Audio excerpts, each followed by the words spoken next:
Hello and welcome. Let me tell you about the morning I realized I'd accidentally named a dog a command. It's 7:10 a.m. at Crissy Field in San Francisco. Fog low, wind turning your breath to confetti. I'm with Maya and her cattle dog Mix on a long line. The dog is sitting beautifully, eyes glued to Maya. We call her name, Kit. Nothing. Again, Kit. Still nothing. The trainer next to me chuckles and says, "You named your dog a command." Wes' stomach drops. In that wind, the crisp K in Kit got clipped. What reached the dog was it. And what do we teach dogs to do on sit? Plant their butt. She wasn't ignoring us, she was obeying us. Our pretty little name had become a behavior cue in real-world conditions. I wish that was the only problem. A week earlier, I'd helped Maya and her partner Alex choose Kit. It felt perfect, quick, bright, unisex. In their living room, it sparkled. Kit, click, treat. Eyes lit up. What I didn't do was test the name in the wild. Park, beach, echo chamber chaos, where names either work or don't. I also didn't ask enough about their world. Maya's daughter is named Kate. To a dog deciding between listening and chasing a gull, Kate and Kit are cousins. Daycare called. 3 kits, 2 kitties, and a kitty. Could we add a last initial? Not a disaster, but not good. Names aren't just for dogs. They're tools for everyone who needs to get your dog's attention. Vets, daycare staff, park regulars, neighbors who can't remember if you said Kip or Kit or Kim. I tried to salvage the name. We can out-train this, I said. For about 48 hours, it looked like we could. In the kitchen, we charged the name. Kit! Yes, hot dog! It worked down the hallway. It even worked in the stairwell. Back at Crissy Field, the wind flattened the K, and we were right back in sick territory. Then came the gut punch. A good Samaritan found the dog after she slipped her martingale. He scanned her microchip and called the number. "Hi, I found a dog named Jasper," he said. Jasper was her shelter name, never updated. He said Jasper, and she looked away. No recognition, no recall. Luckily, he was patient and we connected. But if he'd needed animal care and control, who would have known to ask for a dog named Kit?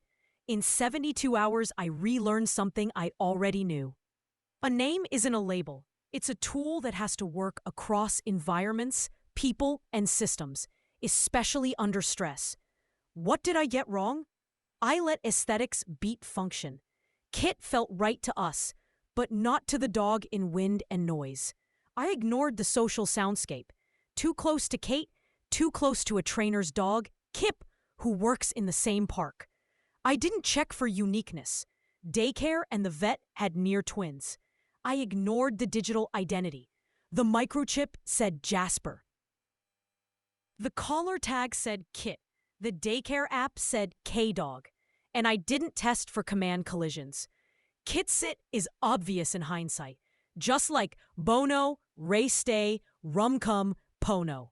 So we reset. In Maya's kitchen, we wrote a simple brief. Function first. 1 or 2 syllables, crisp consonants, K, P, T, B, that cut through noise. No rhyme with core cues. Sit, stay, down, come, no, heel, drop, off. Emotion second. A nod to the family's Big Sur road trip. Friendly, but not cutesy. Respectful in public. Operations third. The name had to align across microchip, license, vet chart, daycare, and insurance within a week. We made 2 lists. Names we love and names we can yell in the wind. The second list got short fast. Juniper broke the syllable rule. Echo looked perfect, but has a built-in no. Bowie became Bow, which rhymes with no. We landed on Bixby, their favorite bridge on Highway 1. 2 snappy syllables. Bix felt like a champagne pork. No command collisions. Not common at daycare. Then we tested like we should have from the start. The hallway test. Call with background noise. Bix traveled. Kit collapsed. The wind and hoodie test. Hood up, mask on, real life. The consonants survive. The park pantomime. 30 feet apart, alternate Bix and sit. Distinct, even in gusts. Now we had to teach it. A dog's name is not a command. It's an attention cue. Say the name, dog looks, mark, and pay. We bridged from Jasper to Bixby for 3 days. Bixby beat Jasper. Any glance earned big pay. Then we dropped Jasper. We did 100 easy reps indoors that week. Short, happy, no repeating the name. Outside, 5-minute name games at the quiet end of the park. Chief Ears Bix. Looks, jackpot. Back to sniffing. We aligned the household. Bixby went on the family whiteboard. Nicknames were banned for a few weeks. No Bixter, no Bee, no Kiki. Clarity first, cute later. And we fixed the admin. We updated the microchip through home again and added a second contact. We updated the city license with animal care and control. We called the vet so medication labels match. Daycare and insurance got the memo. Consistency equals speed when a dog is lost. 3 weeks later, we went back to Crissy Field. Same wind, same gulls screaming. Maya whistled, her new pre-cue, and said, Bix. The dog's head snapped to her like it was on a hinge. She came in hot and happy. A different word with a different meaning. And that difference mattered. If you're naming a dog or thinking you might need a do-over, steal this from my mistakes. 1. Avoid command collisions. Say your contenders against sit, stay, down, come, no, off, heel, drop. If it rhymes or smears in wind, skip it. Beware the classics. Bo, no. Ray, stay. Rum, come. Po, no. 2. Test where you'll use it. Do a wind test, a distance test, a masked voice test. Hood up, head turned, 30 feet away. Do the consonants still punch through? 3. Map your social soundscape. If your child is Jake, maybe skip Jax. If your neighbor's dog is Mo, avoid Bo. If your trainer's dog is Kip, don't choose Kit. 4. Pick something you won't hate yelling across a busy sidewalk. Friendly, not cringe. You'll say it 1,000 times. Make it livable. 5. Keep it short. 1 or 2 syllables.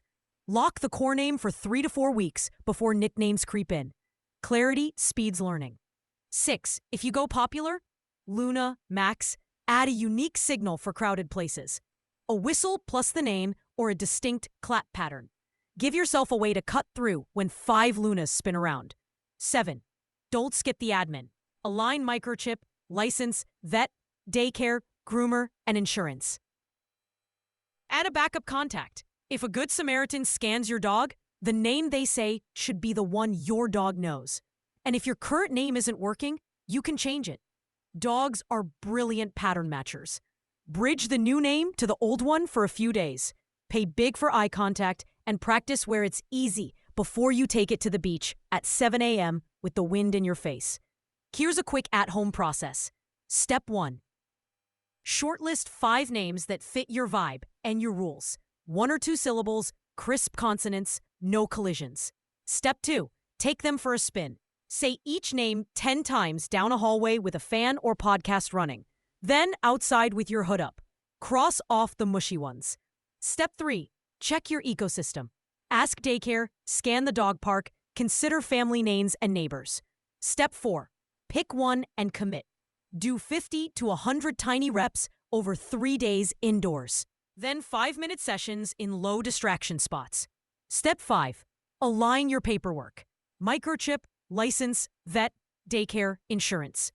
Names are small words that carry big jobs. They have to travel through wind and noise, be easy to say, hard to confuse, and quick to recognize. They have to live in every system that matters. So if your dog ever goes missing, you're not connecting dots when minutes count. If you remember nothing else from my fiasco at Crissy Field, remember this. A name is not a label, it's a tool.